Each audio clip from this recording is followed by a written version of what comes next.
Hello students, welcome to the commerce class.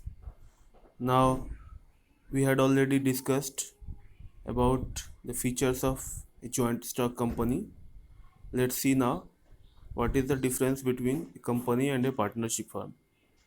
So based on mode of creation, company is formed by incorporation under the Companies Act. So it has statutory existence. It has to be registered with the registrar of the companies. But partnership can be created by a written or an oral agreement also between the partners.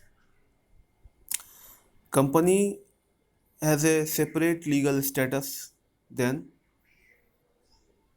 its members, but a partnership firm is not separate legal entity from its partners, and vice versa also. Partners are not separate from the partnership firm. Then the differences between number of members. It is very important. In case of public company, minimum number of shareholders should be 7 and there is no maximum limit to the maximum numbers. And in case of private company, minimum number should be 2 and maximum number may be 200. Whereas in case of partnership firm, minimum number of partners should be 2 and maximum number may be 50, and in case of banking partnership firms it should not exceed 20. And about liability, company is a separate legal entity and the liability is also limited to the shareholders. Shareholders has liability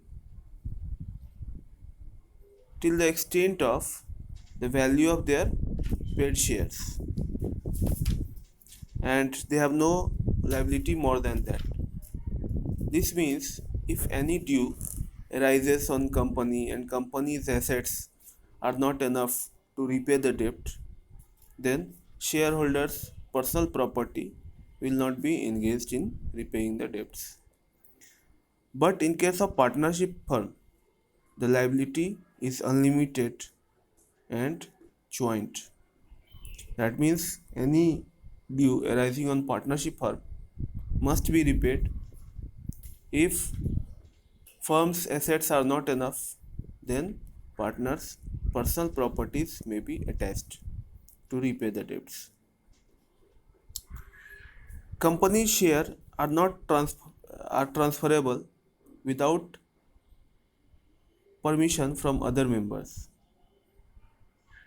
Company share can be sold or bought without informing other members. But in case of partnership firm, share of partnership cannot be transferred to any other person without consent of all partners. Management of a company is generally looked after by the board of directors, which are recruited by the shareholders. But in case of partnership firm, any partner may take part in management of the company.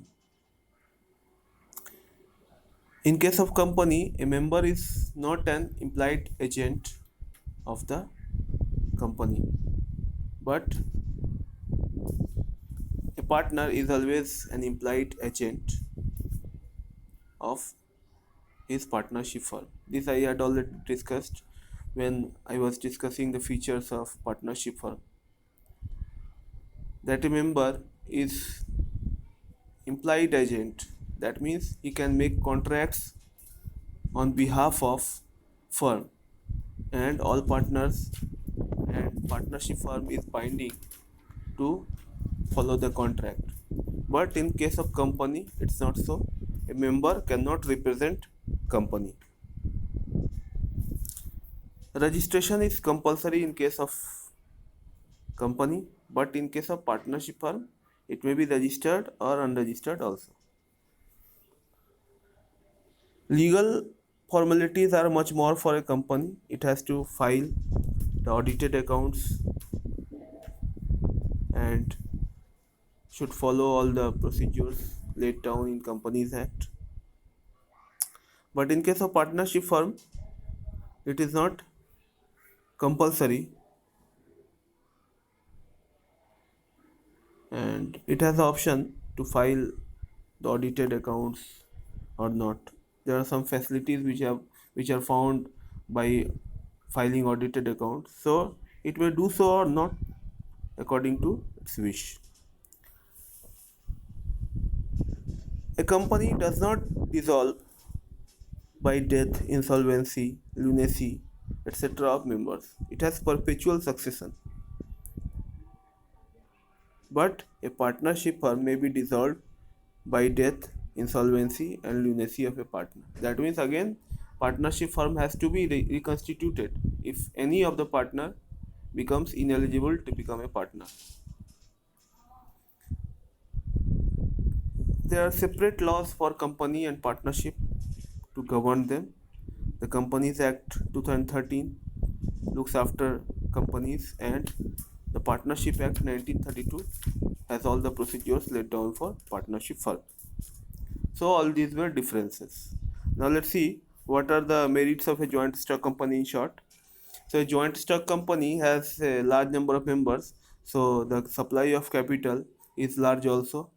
The capital is divided into small parts named shares in small values, so that any number of share by the small earners also can be bought by them, and so it can collect a large capital resource. Company has limited liability. The liability is limited to the face value of shares and not to the personal properties of the shareholders. It continues to exist. It has perpetual succession. By death, insolvency of any member, the life of company is not disturbed. The management of companies are generally efficient because professional board directors are recruited to look after every department. So it has a professional and efficient management. The shares can be transferred easily without informing or following any long legal procedure. It has economies of scale since it operates on a large scale, so everywhere it gets economies of scale in case of purchase of raw material, advertising, distribution, everywhere due to large capital resources. It has democratic management, and management is selected based on their efficiency. It has public goodwill. People trust more on companies because it is governed by some laws and it is looked after by the government. Every year the accounts are audited. Any fraud are less prone there. So it has trust of public on it. Some social advantages are also there. Big organization grows and it brings employment. It creates demand for professional managers. So all this leads to merits of joint stock company, but some demerits are also there. Let's see in short. Legal formalities are very long in case of creation of companies, article of association, memorandum of association, auditing every year. All these formalities has to be carried on, and before formation also it has to be done.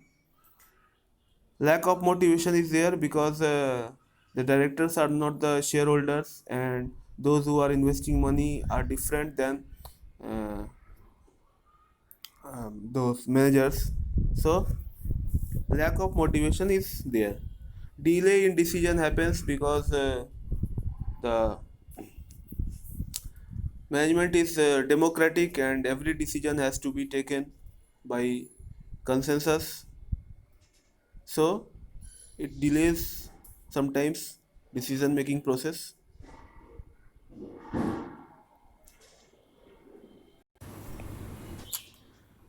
Again, some economic oligarchy also arises as shareholders are many and they cannot look after the management directly.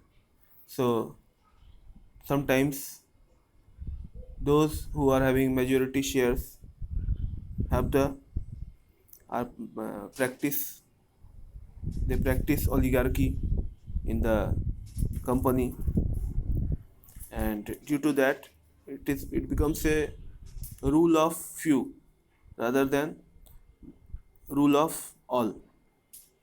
Management becomes corrupt because shareholders are not directly always looking after the operations of the company. So management can do whatever they want. Sometimes they take advantage of this situation. Government has excessive control over that because all the information has to be given to government about sales, purchase, and the processes of the company. Accounts auditing has to be done. All this leads to excessive government control, and sometimes the shares of the companies are dealt in stock exchange, so it gives rise to a speculative market where people are only buying and selling shares and making profits and sometimes losses also. Sometimes conflict of interest happens between different groups or stakeholders of the company, like shareholder, debenture holders, directors, all have different fields of interest and they want to satisfy their own interest. So conflict of interest happens. Some social levels are also associated with this company system. Companies grow big and big, and then they start practicing monopoly in the market. Sometimes false companies are created and people are cheated by the name company limited. So all this give rise to social levels also. So in the next class we will see what are the types of joint stock company. You at least remember 5 to 8 points of difference between a company and a partnership, and 5 points from merits and demerits of joint stock company. So read this part, study material, and prepare this question answer. Thanks.